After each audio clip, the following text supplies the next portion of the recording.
DFM. Du journal bilingue de l'économie. DFM.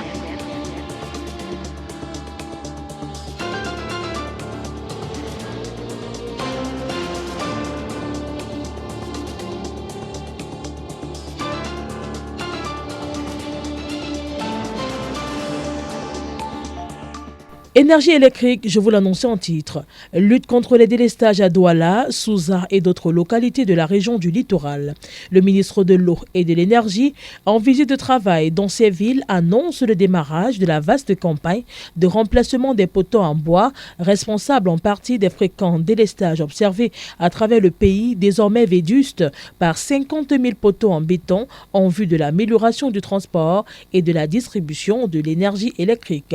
Au cours de cette visite, le ministre a inspecté les unités de production locales et a pris le temps de se renseigner sur l'avancement des infrastructures énergétiques cruciales pour garantir l'acheminement fiable de l'électricité au foyer camerounais. Luc Biga était à la suite du ministre, son reportage. La visite de travail de Gaston Elundu Esumba, ministre de l'Eau et de l'Énergie, qui accompagne ses proches collaborateurs centraux et les responsables des entités Eneo, Arcel et Sonatrel dans la région du littoral, revêtait dans le fond la poursuite de l'action gouvernementale. Réduire, sinon éradiquer la question des délestages dans la ville de Douala, tout en y apportant des solutions concrètes, d'où la descente au sein des unités de production de poteaux en béton basées à Souza dans l'arrondissement de Dibombari et Missolé dans la Dibamba. Gaston Elundu Esumba, ministre de l'Eau et de l'Énergie. Nous avons aujourd'hui dans nos parcs plus de 1 million 600 000 poteaux en bois et je dois dire que au moins 40% de ces poteaux sont vétustes. Dès qu'il y a un orage, il y a une chute massive de ces poteaux. Alors, la mission du gouvernement est d'éradiquer ce phénomène. C'est pour cela qu'on a changé de paradigme. Nous voulons migrer complètement du bois au béton. On a donc engagé une vaste campagne de remplacement de ces poteaux bois par des poteaux béton. Pour cette année, nous ambitionnons installer 50 000 poteaux béton en les remplaçant par les poteaux en bois qui sont vétustes. Pour motiver les raisons du retour aux poteaux à béton, Gaston Elundu Esumba a grainé une série de freins liés au déficit énergétique enregistré au Cameroun. L'une des principales causes, c'est le déficit de production. On est en période d'étiage. Les principaux ouvrages comme celui de Memveleux, au lieu de nous livrer 200 MW de puissance, on arrive à 30 MW seulement. Donc là, c'est l'une des principales causes. Même les barrages réservoirs, la saison de pluie de l'année passée, elle a été très courte. Ça fait que le réservoir affichait un déficit de 2 milliards de mètres cubes d'eau.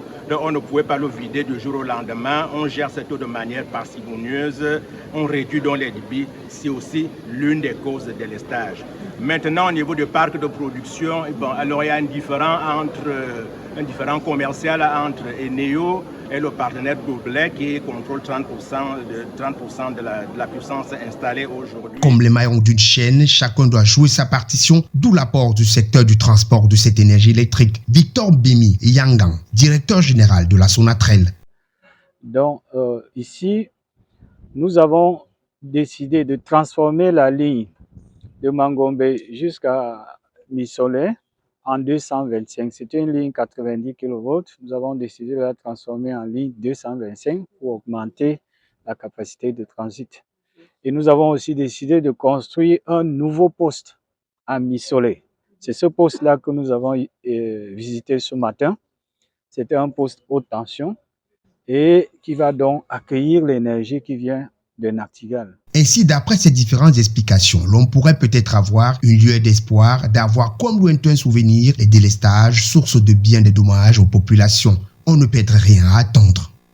La mission de travail de 3 jours du ministre de l'Eau et de l'Énergie Gaston Elundu Esumba s'achève aujourd'hui avec l'inspection du tronçon de ligne 400 kV Béyan et Déyan Kolnkumu avant le retour à Yaoundé.